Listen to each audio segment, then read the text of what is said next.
criancinha!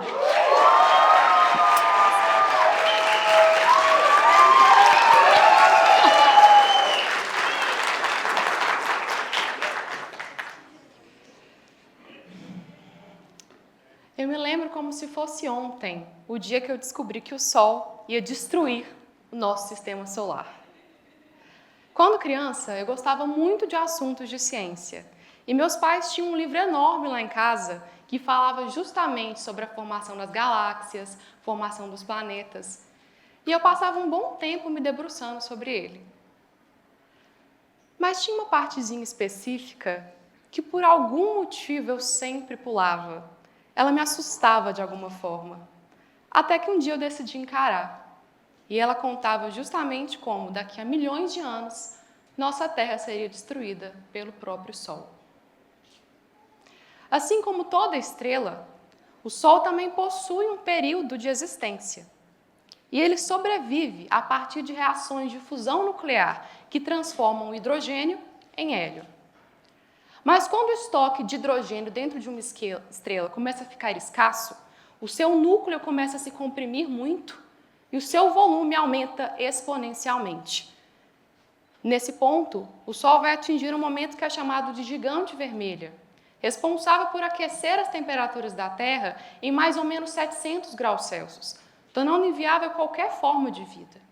Mesmo porque, quando chegar a esse ponto, os próprios oceanos e a atmosfera vão ter evaporado.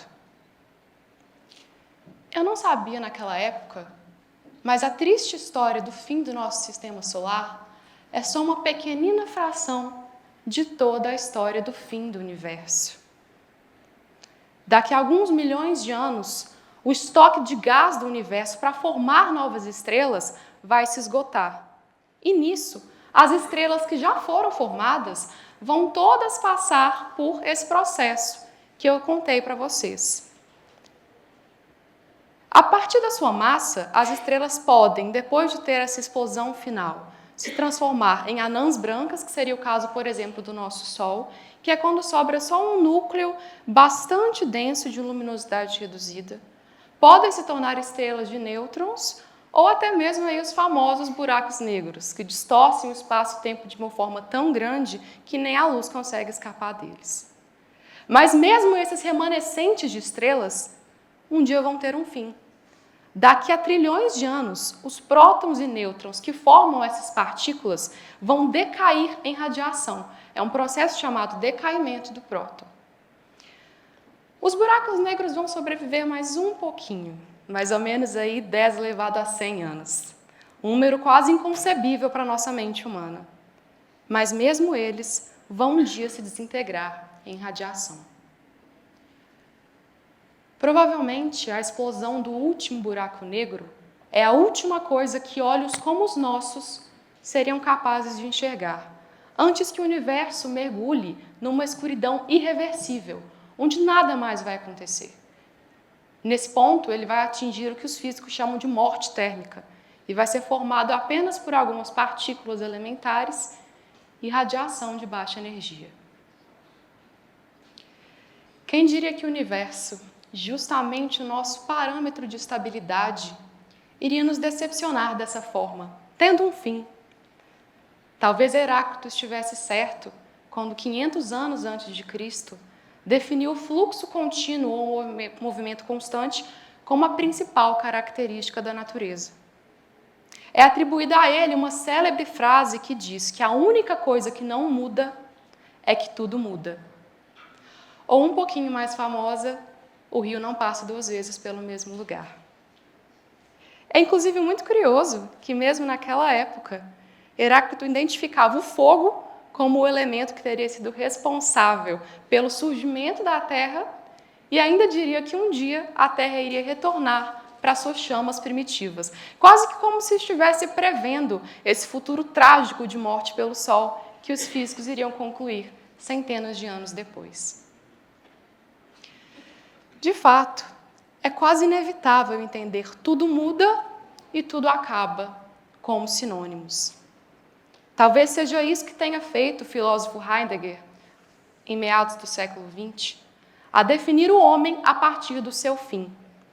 ele dizia que o ser do homem é um ser que caminha para a morte.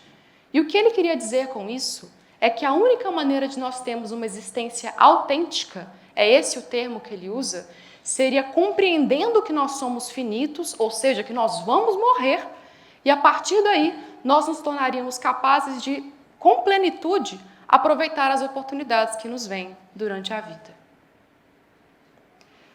Bom, nesse ponto eu só posso dizer que eu teria decepcionado muito Heidegger, porque durante grande parte da minha vida eu vivi uma existência absolutamente inautêntica.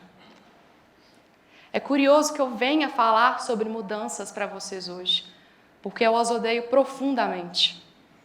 Na verdade, durante os últimos 5 anos, talvez esse seja o assunto que eu mais tenha tratado na minha terapia. E o que me incomoda não é nem apenas o fim último, a morte em si. Isso também.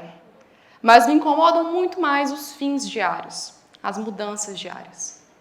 Perceber que determinada amizade já não cabe mais na minha vida. Perceber que a configuração de um relacionamento já não é mais como era no princípio. São todas questões que me afligem profundamente.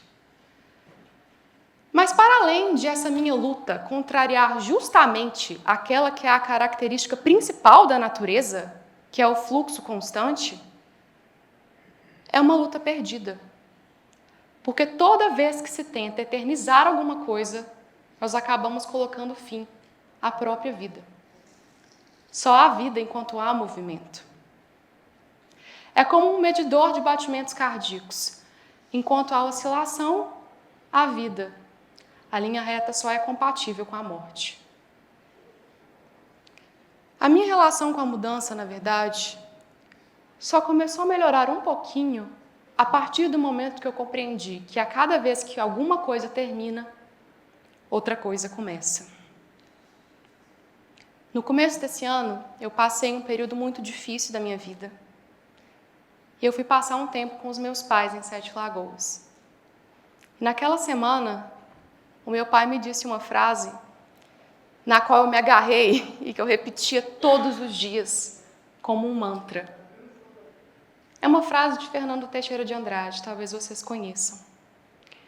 É o tempo da travessia, e se não ousarmos fazê-la, teremos ficado para sempre à margem de nós mesmos. E eu acho que aquela frase, ela me marcou muito, porque talvez tenha sido a primeira vez que eu vi a mudança como algo mais do que positivo, necessário, porque eu não queria ficar à margem de mim mesma. E o contexto em que essa frase me foi dita também foi muito interessante. Para que vocês entendam, eu preciso voltar um pouquinho no tempo. Há mais ou menos 2 anos atrás, meus pais compraram uma trepadeira. Eu não sei qual é o nome científico dessa planta, mas nós a chamávamos de jade. Inclusive, uma parte do nosso quintal foi reformada para receber a jade e contando com a sombra que as suas folhas iam produzir. E assim foi. Durante 2 anos ela cresceu, ocupou o espaço que foi feito para ela e se tornou o nosso espaço favorito na casa. Eu tenho certeza que todos nós gostávamos muito de aproveitar a sua sombra para ler, estudar. Muitos dos meus colegas que estão aqui tiraram fotos com a Jade como cenário. E eu sei que causava uma profunda satisfação nos meus pais simplesmente abrir o balcão do andar de cima, olhar para baixo e ver uma espécie de floresta criada pelas folhas dela. Mas justamente por ter crescido demais, no final do ano passado, meus pais chamaram uma pessoa para fazer uma poda nela. E talvez por imperícia ou por não ter muita experiência com esse tipo de planta, essa pessoa fez algo que nós nunca imaginávamos. Ele tirou todas as suas folhas. Sobraram só os galhos, como uma espécie de esqueleto. Esperançosos, nós ainda ficamos cerca de 40 dias encarando, esperando que nascesse uma mísera folhinha, um vislumbre de vida. Mas não adiantava. Ela estava morta. E enquanto nós tirávamos os galhos, nós finalmente nos despedimos da nossa Jade. Mas naquela semana, justamente naquela semana que eu estava mal, porque eu me confrontei com um momento da minha vida que eu precisaria recomeçar, eu cheguei na minha casa e no lugar das raízes da Jade, estavam lá 2 novas mudinhas. E enquanto meu pai me falava sobre a travessia, ele me lembrou: filha, a Jade morreu, mas eu a plantei de volta. E eu vou plantá-la novamente quantas vezes eu precisar. Eu vou recomeçar quantas vezes forem necessárias e eu puder. E eu sei que é muito difícil, às vezes, entender que as coisas fazem algum sentido, principalmente depois de ouvir sobre a morte do universo. É difícil pensar que ele tem alguma coisa para nos ensinar. Mas eu juro que naquela mesma semana, o meu chefe me mandou um poema do Edson Marques, que terminava dizendo que só aquilo que está morto não muda. E talvez esse seja todo o sentido do nosso universo ter um fim um dia, porque ele está vivo, assim como nós estamos. Tem um ponto que eu não contei para vocês sobre o fim do universo. Mas a verdade é que algumas das propriedades do universo que atingem a morte térmica são muito semelhantes à do universo primordial, antes mesmo do Big Bang.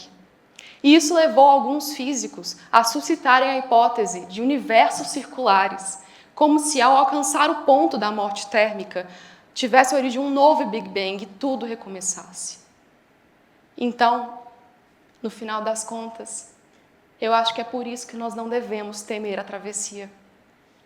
Porque ela sempre nos traz algo de novo. Quem sabe até um novo universo.